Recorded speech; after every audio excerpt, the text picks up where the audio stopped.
टाकलं आणि अस्त्र टाकल्यानंतर त्याचं रक्षण भगवान गोपाल कृष्णाने केले. तिथे त्याला वाचवलं. आईसा गर्भी रक्षिला परीक्षिती पार्थाग्नी घेता धावला शेती. हे प्रभुराया, गर्भामध्ये तू परीक्षितीचं रक्षण केलं, पार्थाचं रक्षण केलं, अर्जुनाचं रक्षण केलं. असा रक्षण करता भगवान गोपाल कृष्णाच्या लीला त्या ठिकाणी सांगितलं. तिथे एक पात्र आणून ठेवा, त्याच्यामध्ये ते साखर वगैरे आणतात प्रसादासाठी, आणून ठेवायचं.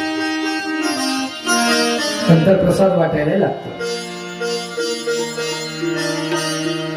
अशा प्रकारे भागवताचं महत्व सांगितलेलं. दुसरी भागवताची कथा एक वेगळी सांगितल्या जाते की माणसाला प्रेत योनीतून मुक्त करण्यासाठी सुद्धा भागवत फार महत्वाचा आहे. आणि मानव पंथात नाही, पण बहुतेक वारकरी संप्रदायामध्ये पण आणि सगळ्या हिंदूंमध्ये एखादा माणूस मेल्यानंतर त्याच्या प्रित्यर्थ भागवत करतात. त्याचं कारण काय माहिती? हेच कारण आहे, दुसरं काहीच कारण नाही. पिशाच योनीतून मुक्त करण्याची ताकद श्रीकृष्ण कथेमध्ये आहे. फार सुंदर कथा सांगितल्या जाते. धुंदुकारी नावाचा धुंदुलीचा पुत्र आहे. अनुपने देव नावाचा ब्राह्मण त्याचा पुत्र.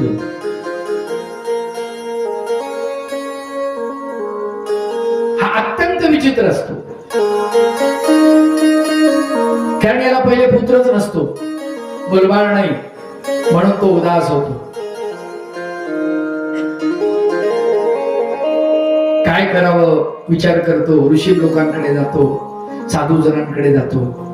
अहो मला आशीर्वाद द्या, माझ्या डोक्यावर हात ठेवा, मला पुत्र नाही.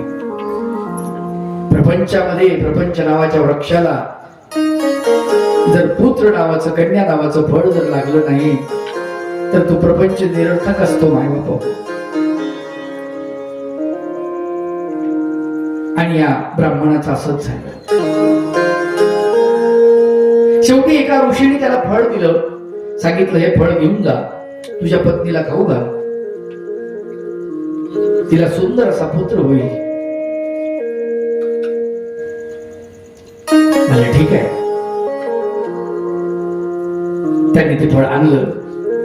आणल्यानंतर धुंदुली जी होती त्याची पत्नी, तिला खाण्यासाठी हे फळ तुम्ही खा, गुरुनं दिलेला आहे, हा आशीर्वाद आहे.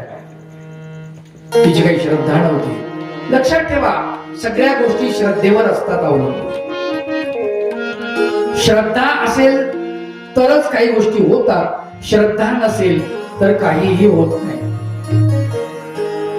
तुमच्या अंतःकरणात जर श्रद्धा असेल ना, तर तुमच्या घरातला दत्तात्र्याचा विशेष तुम्हाला सांगतो, प्रयोग सांगतो, प्रयोग. माझं प्रयोगावर जास्त भर असतो. तुमच्या घरामधला आसनावरचा दत्तात्र्याचा विशेष 1 तास दररोज त्याची सेवा करा. किती? 1 तास दररोज. आणि दत्त प्रभूच्या नामाचं स्मरण करा. सह्याद्री श्री दत्तात्रेय प्रभू गोसावी यांचे चरण 1 तास. त्या 1 तासामध्ये दररोज तुम्ही करा. 1 वर्ष न खंड पडू देता करा. बघा तुमच्यात काय बदल होणार आहे. तुम्ही न मागता तुम्हाला काही भेटून जाईल. तुमच्याच इथे आहे हो, तुमच्या आसनावर आहे. तुम्हाला माहित, श्रद्धा. श्रद्धेनं केलं तर होतं, यंत्रवत केलं तर होत नाही. आलं का लक्षात? यंत्रवत जर म्हटलं तर आता आपण कथा करू राहिलो, याच्यापेक्षा रेकॉर्ड जर लावून दिलं, मोठा पडदा लावला आणि कथा सुरू केली, नाही का, त्याच्यावर आपण कथा ऐकू शकतो चांगल्या प्रकारे, वेगवेगळे वाद्य. तिथे काही गरज आहे का एवढं सगळं आयोजन हे ते करण्याची, पेंडाल वगैरे काही काहीच गरज नाहीये. कधी आपण मोबाईलवर पाहू शकतो ना. कधी बघायला भेटतं, कधी ऐकायला भेटतं, पण श्रद्धा कुठे आहे? श्रद्धा नाही ना. सांगणाऱ्याच्या पायावरती डोकं ठेवणे, समोर ठेवलेल्या ग्रंथाचं दर्शन घेणे, आलेल्या साधू संतांना दंडवत करणे, आपण वासनिक मंडळी एकामेकाला दंडवत करणे, ही श्रद्धा कुठं शिल्लक आहे तिथे? ती नाही ना. म्हणून श्रद्धा महत्वाची असते. आणि तिची श्रद्धा नव्हती, तिनं ते फळ गाईला खाऊ घातलं आणि खोटं नाटक करायला सुरुवात केली. म्हणे मला दिवस गेले. पोटावरती चिंध्या बांधायला सुरुवात केली तिने. 7वा 8वा महिना लागला, आता मला माहेरी जावं लागेल असं सांगू लागली. याला वाटलं असेल तो काय सांगावं, फरक साधू संतांनी सांगितलं त्याचा फरक तर पडणारच आहे. आणि ती माहेरी गेली. खर तर काहीच नव्हतं. तिच्या बहिणीला तिकडे 2 मुलं झाली, त्यातला एक मुलगा तिने आणला इकडे. त्याचं नाव धुंदुकारी. धुंदुरीचा पुत्र म्हणून त्याचं नाव धुंदुकारी ठेवण्यात आलं. इकडे गाईला वासरू होण्याऐवजी पुत्र झाला. त्याचे कान गायीसारखे होते म्हणून त्याला गोकर्ण असं नाव ठेवलं. जसा तो जन्माला आला तेव्हापासून त्याला कळायला लागलं, तसा तो सद्वर्तनी सद्विचारी निघालेला. घरामध्ये त्यानं सांगितलं, बाबा मला आश्रमात ठेवा. काशीला त्याला पोहोचवलं आश्रमामध्ये त्या ब्राह्मणाने. आणि तिथे तो वेदांचा उपनिषदांचा विद्याभ्यास करायला लागला. इकडे धुंदुकारीचा जन्म झालेला. धुंदुकारी हळूहळू मोठा होतोय आणि धुंदुकारी हा वाईट वळणावरती लागलेला आहे. आईचे प्रचंड लाड आणि त्या लाडानं तो वाया जातो. आई म्हणते करू द्या, पाहू द्या, असू द्या, होऊ द्या. आजही आपण बाया असंच करतो, मुलांच्या दोषावरती पांघरून घालतो आणि मग पुढे मुलं वाया जातात. मद्यपान करायला लागतात, मांसभक्षण करायला लागतात, ती मुलं गुटखा खायला लागतात, चोऱ्या करायला लागतात, अनेक प्रकारचे वाईट व्यसन त्यांना लागतात. पण त्यावेळेला मात्र आपल्या डोळ्यामध्ये अश्रूच्या धारा लागतात आणि मग आपल्या लक्षात येतं आपण खूप मोठी चूक केलेली आहे. पण दिवस गेलेले असतात. एकदा संधी हातातून गेल्यानंतर काय उपयोग आहे माय बापाचा? काही उपयोग नाही. म्हणून आमच्यावरती संस्कार अत्यंत महत्वाचे आहेत. ते बालपणामध्येच केले पाहिजे. धुंदुकारीवरती संस्कार न केल्यामुळे तो अत्यंत वाया गेलेला आहे. संस्कार फार महत्वाचे. संस्काराचे धन द्यावे बालकासी, संस्काराचे धन द्यावे बालकासी, अनेक प्रौढास विचाराचे, अनेक प्रौढासी विचाराचे, संस्काराचे धन द्यावे बालकासी, संस्काराचे धन द्यावे बालकासी, प्रौढासी विचाराचे, अनेक प्रौढासी विचाराचे, तयाने साधे समाजाचे हित, दयाने साधेन समाजाचे हित,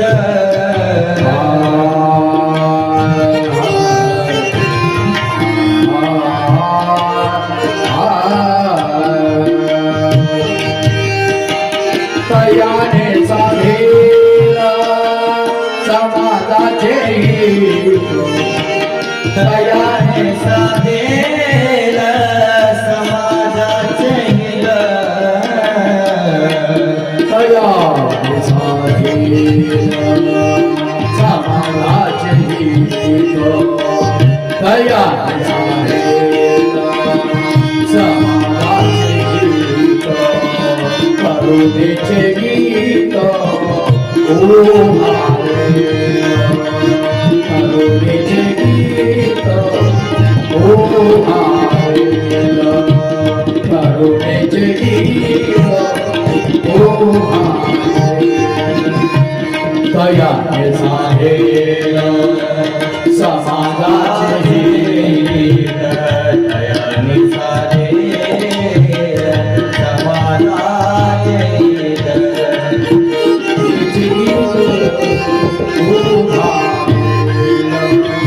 करुणेचे गीत करुणेचे गीत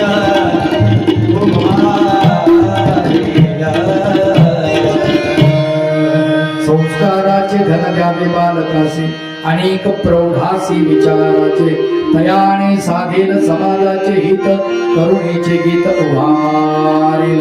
संस्कार ही अत्यंत महत्वाची गोष्ट आहे आणि एकदा चुकला माणूस की चुकला मग दुरुस्त करता येत नाही. लक्षात घ्या साधी गोष्ट आहे. तुम्ही प्रापंचिक आहात तुम्हाला माहिती आहे माणूस बिमार असला तर त्याला निरोगी करता येतं का? नाही.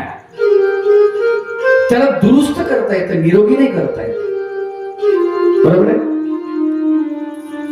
आता लक्षात घ्या म्हाताऱ्या माणसाला तरुण करता येईल का?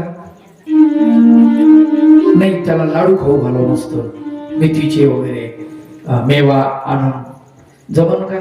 नाही. काही परिणाम नाही होणार. काही खाऊ घाला किलोभर तूप 8 दिवसात खाऊ घाला रूप येणार आहे का त्याला? नाही. जमणार नाही. बरं तरुणाला बालक करता येईल का आपल्याला? तर ठीक आहे बा तेच बरं होतं छान होतं आणि तू लहानच बरा होता करता येईल का आपल्याला? नाही करता येत. वन वे ट्रॉफी काही नो रिटर्न प्रवास वापस जाता येत नाही. पुढे जाता येतं मागं जाता येत नाही. आलं का लक्षात? तरुणाला बालक करता येत नाही. बालकाला गर्भात पोहोचवता येत नाही. नाही करता येत.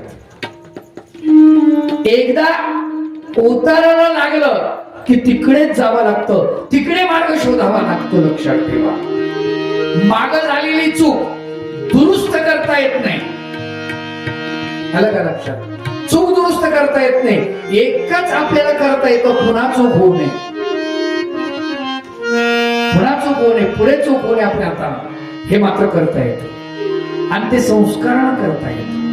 फार महत्वाची गोष्ट. आपल्या भारतामध्ये अनेक प्रकारचे संस्कार आहेत. 16 संस्कार म्हणतात. किती प्रकारचे संस्कार? 16 प्रकारचे संस्कार आहेत. आणि एक महत्वाचा मुद्दा सांगतो तुम्हाला. त्या 16 संस्कारामध्ये कुठही मेल्यानंतर जेवू घालावं माऊली आहे हा संस्कारच नाही. मेल्यानंतर जेवू घालावं लागतं हा संस्कारच कुठे सांगितलेला नाही. पण चाललंय आपण खर्च करतो नाही का? अरे जिवंतपणे जे काय करायचं ते करा ना. मेल्यानंतर तुम्ही 10 पोत्याची बुंदी गाळली त्याला काय उपयोग आहे? ती मेलत ती. ते जिवंत होतं तोपर्यंत आपण दर दिले भाकर देव माय भाकर देव मामांजी भाकर दिली तुम्हाला तुम्ही संडास करताना घाण होते ना सगळी. थोडस जिभेवर काहीतरी आता किती खाता तरुण होते तर लय खाल्लं ना. आणि म्हणून म्हातारी माणसाला भेटीला गेलो आपण त्याला जर विचारलं ना काही खाता का? वाईट. लहान लेकरू तसं ना तुम्हाला सांगतो. आणि आपल्याला वाटतं आप तेवढेच म्हातारं वाटतं ना. खरंच वाटतं. लहान लेकराबद्दल असंच वाटतं. समजा येणाऱ्या पाहुण्यानं जर समजा चॉकलेट खिशातून काढली पोरं धावत जातं आणि त्याच्या हातातून हिसकावून देतो. आपल्याला वाईट वाटतं. एवढं काही डखड याला खाऊ घालतो आपण तरी असं करतोय. फोटो काही बरोबर नाही आपल्याला वाटतं, पण त्याचं कारण त्याला असं वाटतं आत्ता भेटली पाहिजे. तसं म्हाताऱ्या माणसाला वाटतं.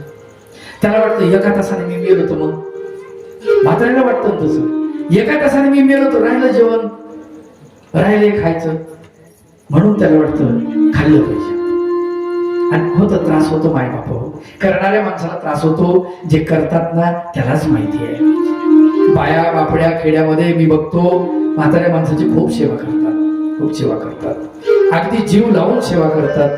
संडास साफ करण्यापासून, कपडे धुण्यापासून, धोतर बदलण्यापासून हे सगळं करतात. माय बाप अगदी आई सारखं करतात, हो आई सारखं. लक्षात घ्या, हे सोपं नाही आहे. त्यासाठी खूप मोठं हृदय लागतं, खूप मोठं हृदय लागतं सेवा करण्यासाठी, खूप मोठं. आणि म्हणून संस्कार अत्यंत महत्वाचे आहेत. अत्यंत. बालकाला संस्कार जर दिले तर संस्कारित बालक कधीच वाया जाणार नाही. तुम्हाला सांगतो, श्रीमद भगवद्गीता आजही सांगतो, आजही आत्ताही सांगतो, श्रीमद भगवद्गीता आपल्या पोराला शिकवा, समजून द्या, त्याला गीतेचं तत्वज्ञान समजून द्या. श्रीमद भगवद्गीतेचं दररोज पारायण करणार पोरग जर असेल तर त्या पोरानं जर तुम्हाला यदा कदाचित घरून काढून दिलं तर माझ्याकडे या. काय? माझ्याकडे या. आश्रम मोठा बांधलाय, काही टेन्शन नाही, मी सांभाळतो. त्यानं काढून दिलं तर आलं का लक्षात? काढूच देऊ शकत नाही. जो गीतेचं पारायण दररोज करणार त्याची भगवंतावर श्रद्धा आहे, आणि भगवंताची माता पित्यावर किती श्रद्धा होती हे आपल्याला बघायला मिळतं भागवत कथेच्या माध्यमातून. लक्षात घ्या, कथा पण का ऐकायची आहे हे एक महत्वाची गोष्ट आहे. आपल्याला एवढा वेळ आहे का, रिकामा वेळ आहे का आपल्याकडे कथा ऐकायचा? का ऐकायची? कारण त्या कथेमधले जे मूल्य आहेत ना, ते मूल्य फार महत्वाचे आहेत, मोलाचे आहेत, मोलाचे आहेत. करोडो रुपये जरी खर्च केले तरी ते मूल्य आपल्याला मिळणार नाहीत. ते अमूल्य आहेत, ते मूल्य, कथेमधले मूल्य. आणि म्हणून संस्कार अत्यंत महत्वाचा आहे. धुंदुली हिने संस्कार दिले नाही धुंदुकारीवर, आणि धुंदुकारी प्रचंड वाया गेला. मद्यप्राशन करायला लागला, मांस भक्षण करायला लागला. एवढंच काय, कमतरता झाली म्हणून की काय, पुढे हा धुंदुकारी वेश्यागमनही करायला लागला, नाच पाहणे वगैरे वगैरे.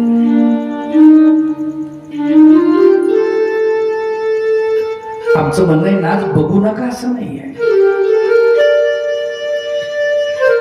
मीरा नाचते ना, मीरेचा नाच किती सात्विक आहे. पग घुंगरू बांध मीरा नाची रे, पग घुंगरू बांध मीरा नाची, पग घुंगरू बांध मीरा नाची रे, पग घुंगरू बांध मीरा नाची रे, घुंगरू बांध मीरा नाची रे, पग घुंगरू बांध मीरा नाची रे.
अनेक वाईट व्यसन लागली.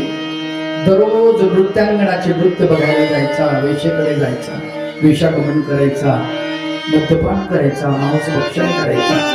संपत्ती उडून गेली. संपत्ती राहत नाही माझ्या. विहिरीचं पाणी नाही राहत, एक लक्षात ठेवा. काही कथेच्या बाजूचे सल्ले मी देत असतो.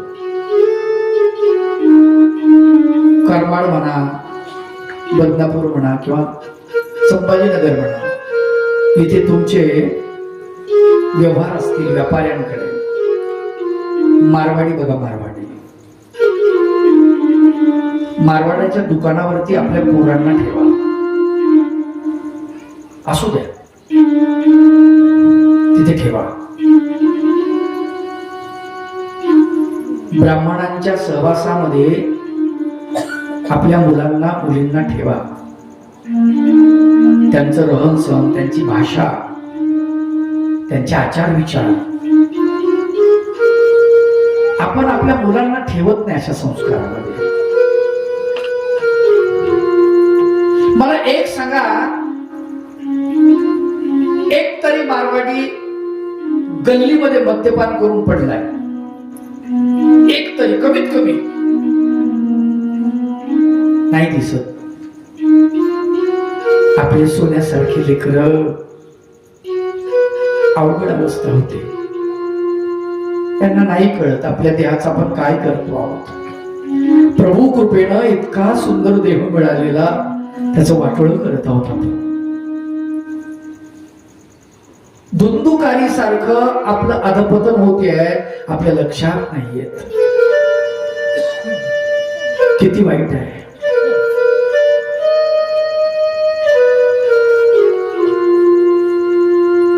काही लोक म्हणतात नाही, फक्त लग्नामध्ये घेतली होती, एरवी नाही. काही लोक म्हणतात नाही, त्या वरातीमध्ये थोडंफार घेतात पोरं, असू द्या एवढं. काही म्हणतात मिरवणुकीमध्ये.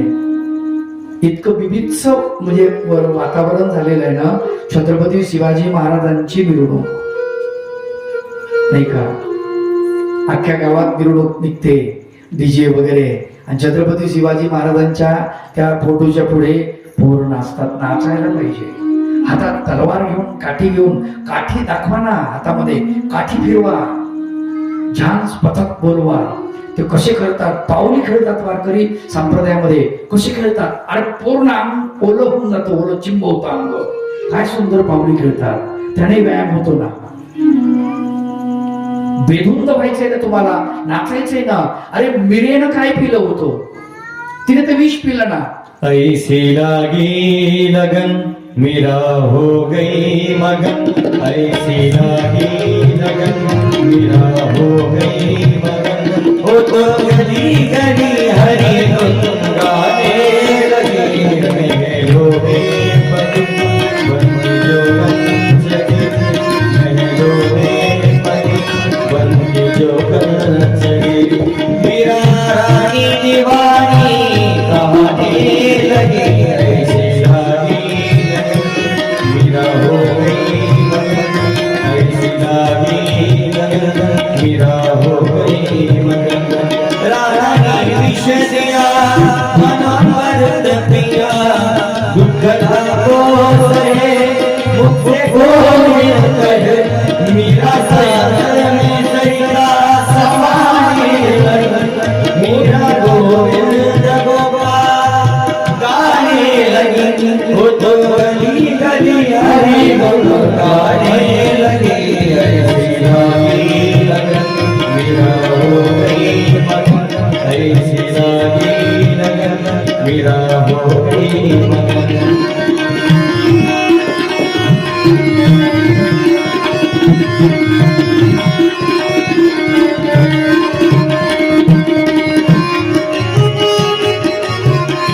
कोई रोके नहीं, कोई रोके नहीं, कोई रोके नहीं, कोई रोके नहीं. मेरा गोविंद गोपाल गाने लगी.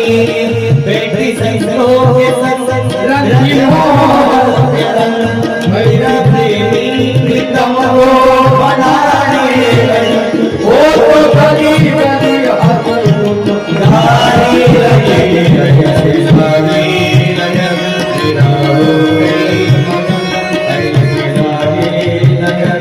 मेरा हो गई मगन वो तो गली गली हरी गुण गाती रही ऐसी रानी लगन मेरा हो गई मगन ऐसी रानी लगन मेरा हो गई मगन ऐसी रानी लगन मेरा हो गई मगन ऐसी रानी लगन मेरा हो गई मगन मीरा बघा उठाला विषयाचा प्याला लावला पिऊन टाकला कृष्ण कृष्ण नाम नाही. कृष्णाच्या नावामध्ये इतकी ताकद आहे विष उतरत नाही बापू पण श्रद्धा तितकी लागते. आपण तो प्रयोग करू नये. नाही आपण विष प्यायचं मग गुरुगाठी घेऊन बसायचं आणि बाबा जमून का असं विचारूही नका आणि करूही नका.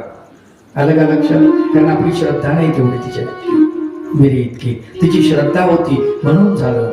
आपली श्रद्धा नसल्यामुळे नाही होणार. एक माणूस त्याचं नाव